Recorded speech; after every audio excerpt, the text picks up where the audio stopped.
Too much of any good thing can be bad for you, and that's including nourishment. Nourishment are those things that you need to grow and stay healthy.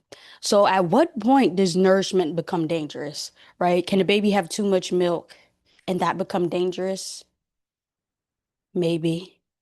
Maybe not. But let's get into, as adults, how different forms of nourishment, including food and physical nourishment, but also self-care and self-love, can actually become a detriment in our lives. And they can become a detriment when they create sort of a trap for us. When we become extremely dependent on these things, they no longer are able to help us grow, but they become a trap that keeps us small and keeps us in a space that's no longer good for us. Last summer, I was on a ginger and turmeric cube kick. I made plenty of videos on how to make ginger and turmeric cubes, which are extremely healthy for you. They're extremely great for your skin and for your glow and for your body's functions to be functioning properly, especially your digestion. That turmeric is anti-inflammatory. And so I would make myself a glass of warm water, like how I have here, every day. Typically, every day I do this. Key lime water and hot key lime water, right? Hot water with key lime juice in it. But when I was making the ginger and turmeric cubes, I began to add those cubes in my water.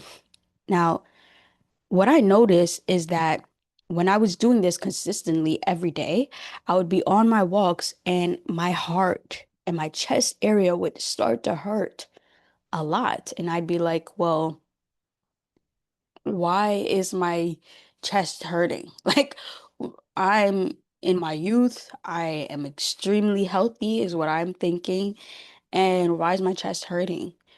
So I would stop the cubes to see if that was what it was causing the pain, and it was. And there was a reason why I was scared to stop this nourishment. Sometimes we are so bent on using a specific type of nourishment because it's tied to an outcome that we really truly desire or that we're super attached to. And that's how it can kind of create a trap and a boundary for us that is no longer sustaining, that is no longer healthy and making us grow. So for me, the ginger and turmeric cubes, and I would add some lemon juice as well, or key lime juice, that was attached to me having clear, smooth, glass, flawless skin. That was my thought process. The ginger and the lemon is going to really help with my digestive system, my immunity, and that gut health is related to my skin health. It's going to show up on my skin. And guess what it did? My skin was glowing to the sky. And I want to pull up a video for y'all because my skin, I was outside one day and I was walking and my skin was glowing so much that I tapped on my screen as I was taking the video because I thought that, like, you know how sometimes the exposure can be wrong? So I thought that the exposure was wrong and that something was wrong with my skin, but that was genuinely how the sun was reflecting on my skin, making it so glowy. If I can find that video. And I absolutely loved it. I was like, wow, the ginger and turmeric cubes are working. But also, if I needed that to continue to have clear skin, then it was now a trap. It became something that I overly depended on. And I really didn't, okay, I can't find the video. Whatever. But I really just had to completely stop that because it was becoming dangerous for me. I didn't even look up the connection between ginger and heart pain. It might cause heartburn or something like that because it is such a strong root. It's very spicy. It's strong. If you know ginger, if you eat raw ginger, which was what I was eating, it's super strong. So you have to make the connection between those things that you keep doing that you think are nourishing and why do you keep doing them in the first place? What is that thing that you're holding on to that is actually subconsciously telling you that you don't have it yet if you have to keep using this thing as nourishment? If I had to keep making my ginger turmeric cubes in order to have clear skin, then actually, and it started hurting me as well. Actually, I don't have the clear skin that I think that I have. So that is one way that becomes dangerous when you are doing something that causes pain to your body in the name of a strong desire and outcome that won't be there without that thing in your mind. And I'm not talking about the gym. The gym is it can be painful, but that's a different type of pain, right? That's a healthy type of pain where unless you're really straining your muscles, then you'll be all right. But let's also get into that because I see a lot of people go to the gym and work out really, really hard. And it can be hard on the body, but I think more than that, as the workout being the nourishment, things such as protein powders and creatine and all these supplements types of things that people stay stuck on and in a cycle of using can be detrimental because why do you need that to have the outcome that you desire? If the outcome is a specific body type and look of your body, you can get that without those things. And I think it becomes stressful on the body to the point where I've seen a lot of men and gym bros have immense amount of hair loss. I even see this with the gym girlies. Some gym girlies have hair loss, and I think it's due to the strain that they put on their bodies because they think that they're adding supplements in to supplement their health, but actually your body just needs rest and recovery to grow. Rest and recovery is a sort of nourishment as well. Now, another way that nourishment can become dangerous that I see with a lot of us today, Gen Z, and especially a lot of us young women are facing this, where we are in a sort of loneliness type of epidemic. And a lot of it can be due to self-care and self-love being above community. In many cases, this can be beneficial, but also it can be dangerous. It can be detrimental. And the best example of this is from my life when I lost one of my best friends, one of the best friends that I've ever had. This is the only relationship that I've ever lost. And am just now feeling like, okay, I'll be fine. But it took me a long time to feel like I'll be fine after losing this person because they were such a value to my life, but more so that it was my fault. That it was because I put self-care and I love my self-care, okay? My name is Kira. I call it self-care. That's the point to which I love self-care, okay? Also to the point that at one period in time, I had a whole self-care calendar where I would say, okay, I'm doing this day, this day, like different types of self-care for the month. I would lay it out every month. So when this nourishment of self-care that we all need to pour into ourselves and take care of ourselves. But when I put this above my friend who needed me, that's when it became dangerous. And if you continually do this, My baddies out there, I get it, but inconvenience is a part of friendship. You might have plans that you were looking forward to, but if there is something that is very important that a friend of yours is doing and it actually can outweigh whatever plans you had. Maybe your plans were to watch a movie and drink some tea or read a book and drink some tea. But if you have a friend who needs you to show up, that can be nourishing too. And you need to be able to see, and it goes back to that trap of nourishment when it becomes a trap, when it becomes dangerous. This was a few years ago. My friend had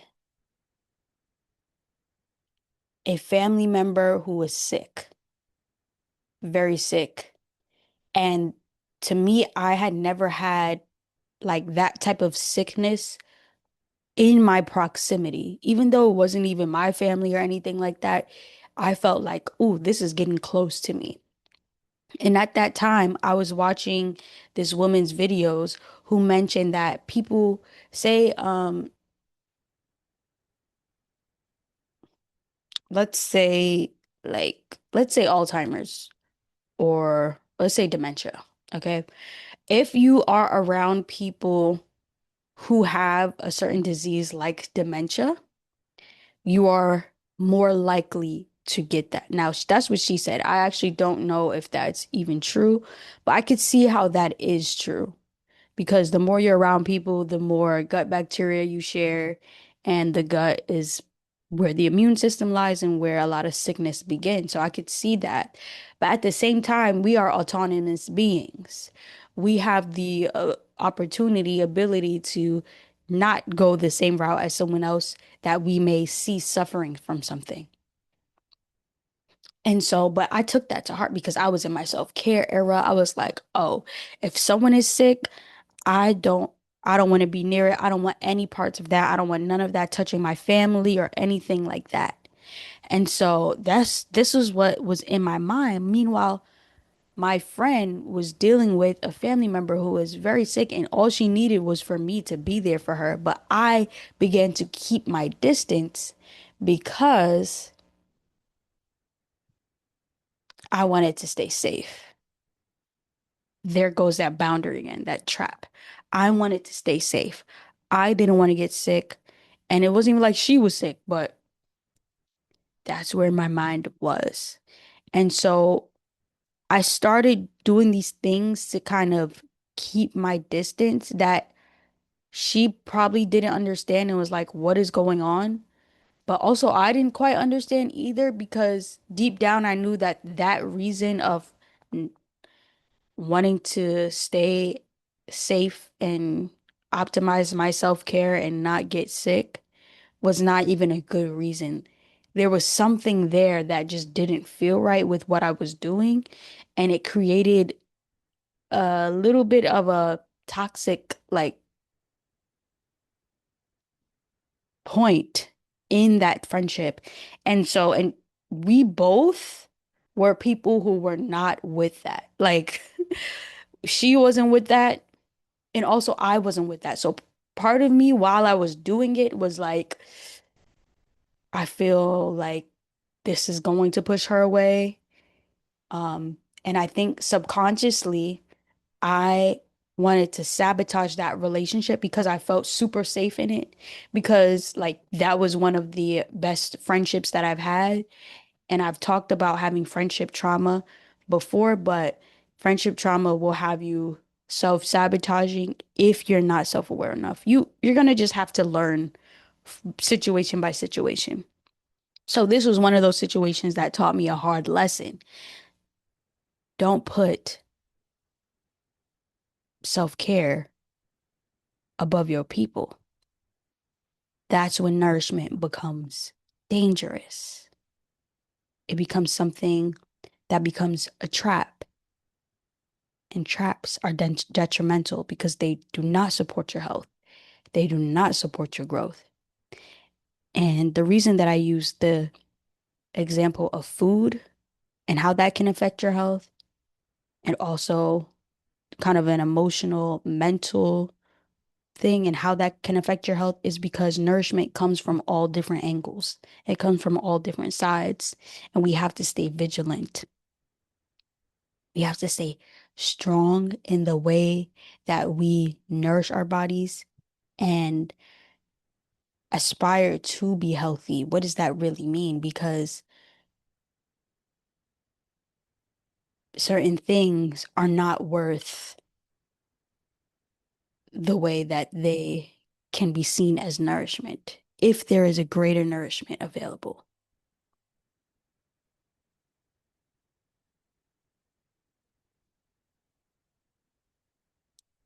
And when it comes to that friendship and losing that friendship, that was very unhealthy for me personally because it set me into an era of isolation.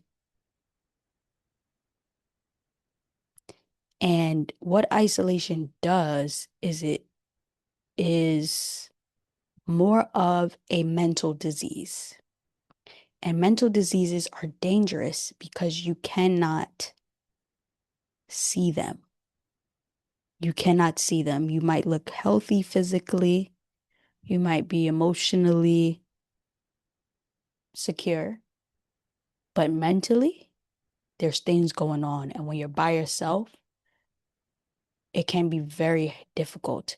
And I'm still dealing with those effects of what I did and having to forgive myself for that. That is the nourishment. Forgiveness is the nourishment that speeds up healing. That is the video that I made yesterday. If you want to watch that, the one thing that you need to heal faster, go ahead and watch that because it tells you about forgiveness, how to forgive, and why forgiveness is so important when it comes to healing.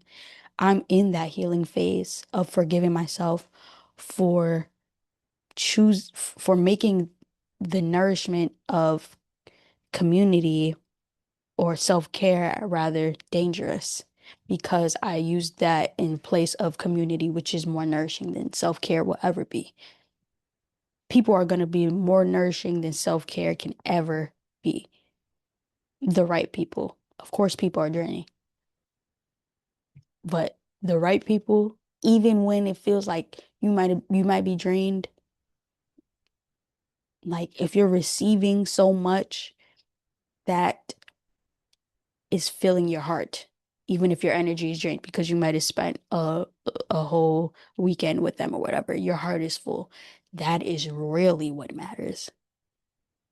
And so now I'm forcing myself to be healthy again in the area of friendship. And it is hard because I have to be vulnerable. It is hard because I have to face anxiety that is due to fears, but I'm doing it anyways. I'm putting myself out there continuously, and I'm still stern in what I desire in a great friendship.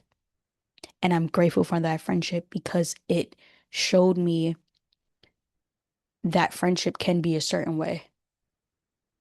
And I still have my friends who are showing me how good friendship can be. It was just, I feel bad about that, losing that one in particular because it was my fault. A lot of the time when I lose friends, it's their fault. So I'm like, toodaloo, you're done. But when it's your fault and you have to take accountability, that's another that's another thing. So think about where you're placing your nourishment. What really brings you nourishment versus what the outside world might be telling you, like that woman in that video is watching, what the outside world might be telling you that's actually not good for you. And how your body feels when you do certain things. There will be signs. Like when I was eating that ginger, the sign was my chest was hurting. Not cool. At any stage in life, really. Doesn't matter that I'm young, not cool. So, nourishment can become dangerous when you have too much of it in one area and you become dependent on that to fill a void. Nourishment shouldn't be filling a void because nothing can fill a void besides God. Nourishment is there to support you, to help you grow. Stay golden.